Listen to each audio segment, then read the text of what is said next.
This is Rajalingam, your biology teacher. Okay, today we are going to discuss about diversity in the living world. So, diversity in the living world, which means the variation or differentiation in the living world. Before that, what is meant by living?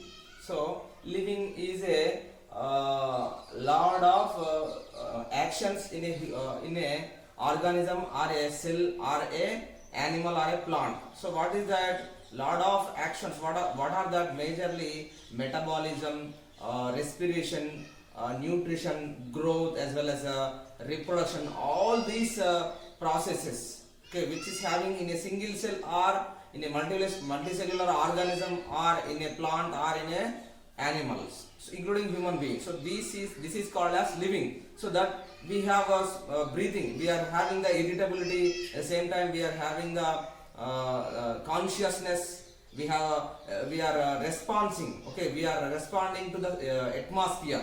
So all these things are considered under the living only. So this is called as living. Next one, metabolism. So any reaction, any chemical reaction which is happens in a single cell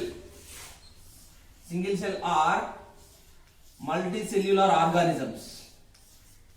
So single cell or multicellular organisms, including human beings also, any total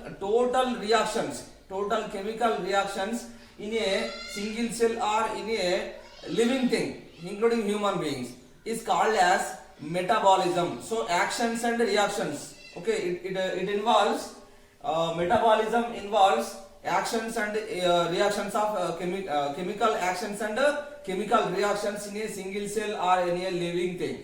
That is called as metabolism, which means a sum of total reactions occurred in a living thing is called as metabolism. Next one, irritability. So irritability is a sense, this is a sense of a living thing, including a single cell or multicellular organism.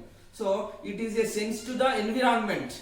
So which means in a single cell it will give the reaction to the atmosphere. When the atmosphere is very hot, the human being needs a cool condition. Otherwise, the animals in the surrounding is totally cool. The atmosphere is very cool. Then the living things, including animals, they need some heat. So this is the reaction to the atmosphere. So this is called as irritability. It is a consciousness to the environment or a sense to the environment. Okay, next one, consciousness. It is also a type of activity within the surroundings. So it is a sense within the atmosphere. So it is majorly conscious. It is an alert. Another name is alert to the atmosphere. So consciousness means it is an alert to the atmosphere. Okay, next one, reproduction. Reproduction in living things, majorly reproduction will be done in the single cell or multicellular organisms. Okay, single cell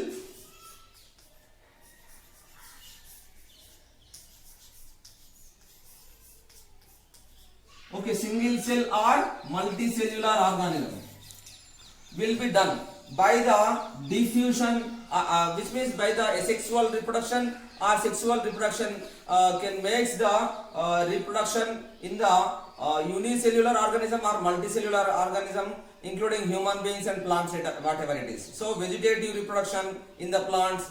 Okay, next one, sexual reproduction in human beings, including animals. A lot of things will be done.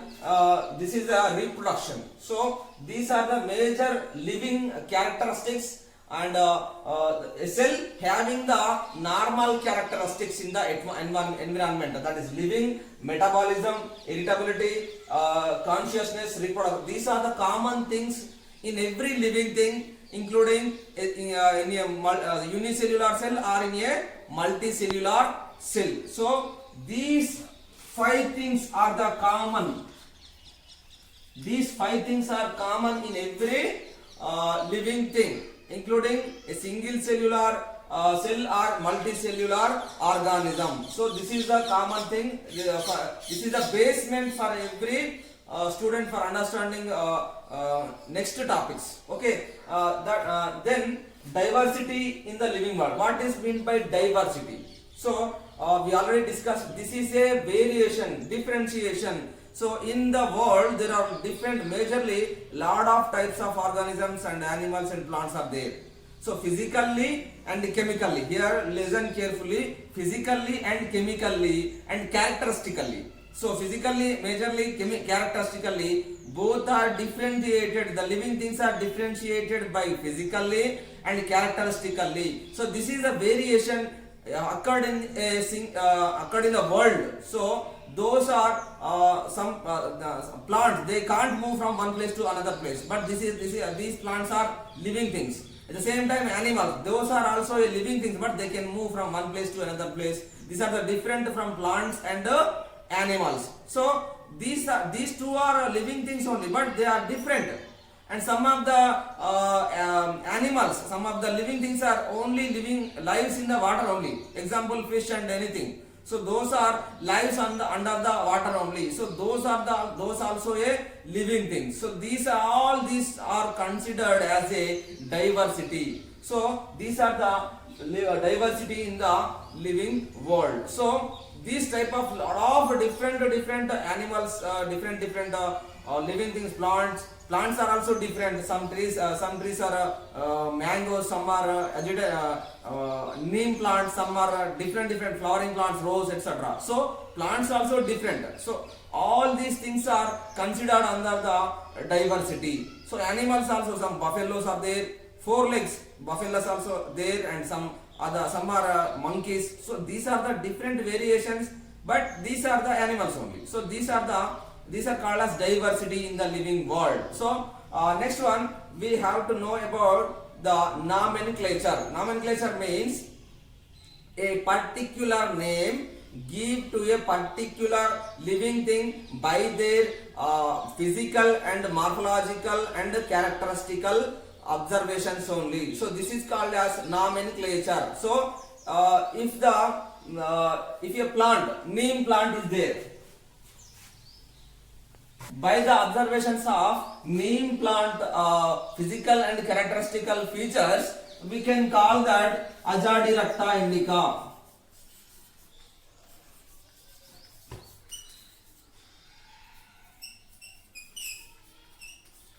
So this is a name in all over the world. Same name in all over the world we have given already. So that is already given by a specific scientist, and by the morphological or physical characteristic and characteristic features. So like that, at the same time, mango.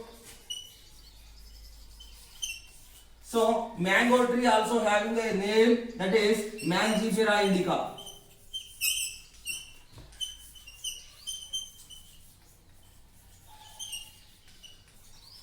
So this is the name indicating to a particular plant. So we can call mango tree as Mangifera indica only. We can't call that mango as Azadirachta indica. So neem plant always called Azadirachta indica, and mango also called Mangifera indica. This is a nomenclature.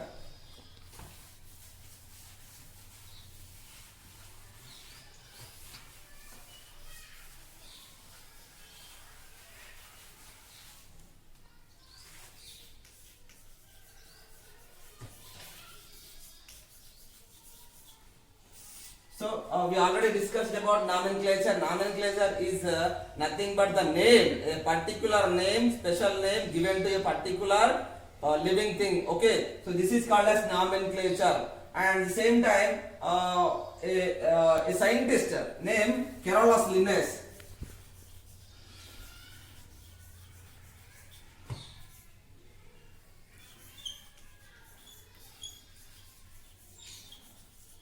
So he is first of all, the Carolus Linnaeus is a scientist giving the particular name to a living thing, and this name indicates two epithets, that which means in example is Azadirachta indica.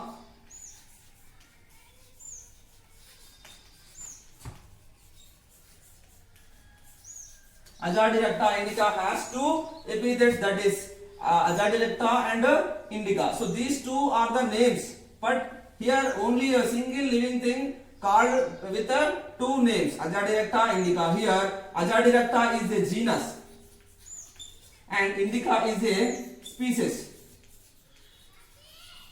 So this is a common nomenclature in all over the world for every living thing, including plants, animals, human beings, and everything.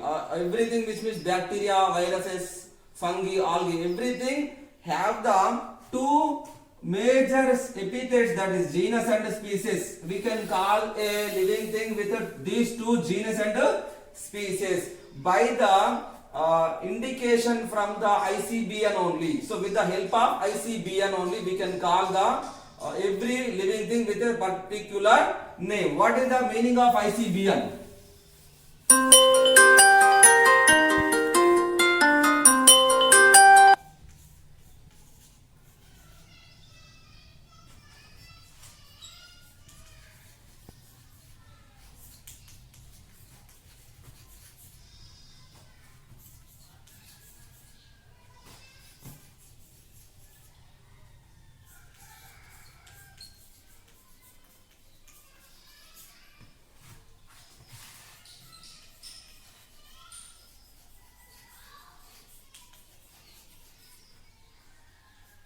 So International Code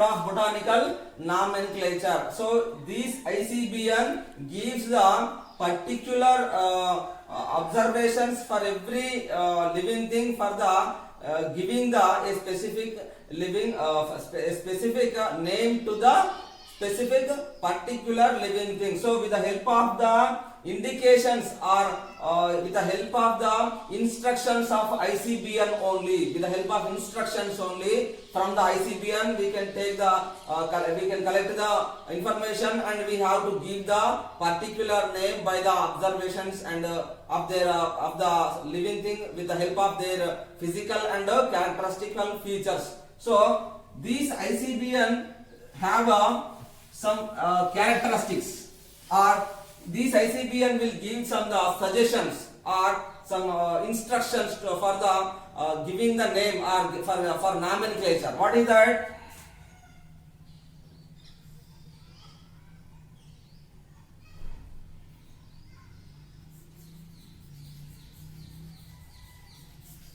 So the language that should be used from the Greek only.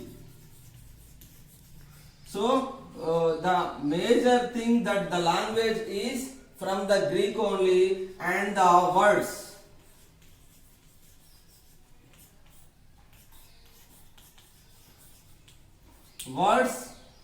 definitely italic only. So we have to collect the language from Greek and the words from italic only.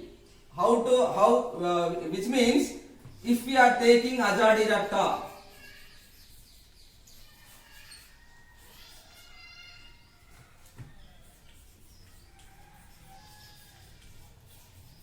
in this Azadirachta indica, the name, this is collected from the Greek language and the words with the from the italic only. So words are italic, at the same time this name is collected from the Greek language only. At the same time, this is first point and second point and third point. The name should be having we have to call with two epithets, that is genus and species. So we can call definitely we can nomenclate every living thing with two epithets, that is genus and species. So here in the Azadirachta is the genus, indica is a species. Next, fourth point. Fourth point, the genus. Okay, the genus of a living thing we have to write always capital letter. So the genus starts with capital, which means Azadirachta, in Azadirachta, this first letter. So this first letter is starts with capital letter only. Alphabetical word, the capital letter only. At the same time, species, these species with a small letter. So genus starts with capital letter and species starts with a small letter. Then after that, fifth point, if the name given by a scientist, for example, Azadirachta indica given by Carolus Linnaeus. So we can write the scientist name also like that, Azadirachta indica LINN. So like this, the name of the genus, species and the scientist name. So like this we have to write, and after that this scientist name should be write in the capital. First word is capital letter only.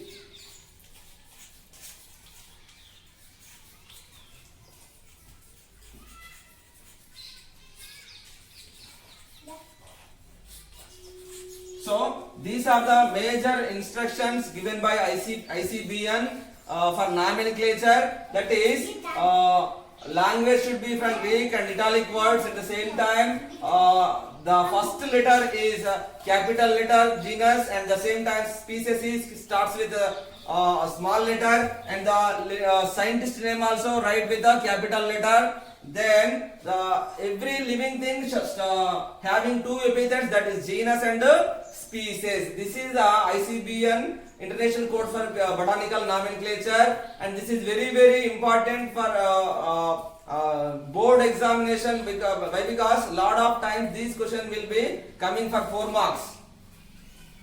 Next, so for short answer question, binomial nomenclature. So bi means two. So a living thing has two names. That's why this is called as binomial nomenclature. The nomenclature should be provided with two epithets, that is genus and species. That's why this is called as binomial nomenclature, and this is proposed by the Carolus Linnaeus. So these are the major points for the ICBN nomenclature and binomial nomenclature.